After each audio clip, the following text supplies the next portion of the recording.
জনপ্রিয় চিত্রনায়িকা অপু বিশ্বাস অনেকদিন ধরেই সিনেমা থেকে দূরে আছেন তিনি। তবে অন্যান্য ব্যস্ততার মাঝে কাটছে তার দিনকাল। নিয়মিত ভিন্ন রূপ সাজে নিজেকে মেলে ধরেছেন।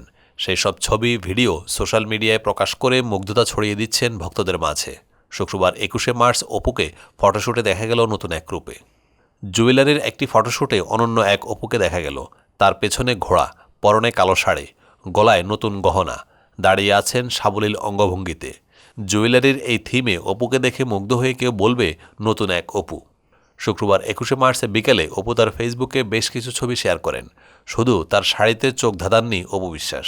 অনেকের নজর আটকেছে নায়িকার অলঙ্কারেও। গলায় ডায়মন্ডের নেকলেস ছিল সিলভার ও সবুজের আবহে, যা অপরূপা করেছে এই নায়িকাকে। শুধু তাই নয়, এই ছবিগুলোর সঙ্গে একটি শক্তিশালী বার্তা জুড়ে দেন অপু বিশ্বাস। ক্যাপশনে লিখেছেন, ঈদ স্পেশাল ওয়ার্ক।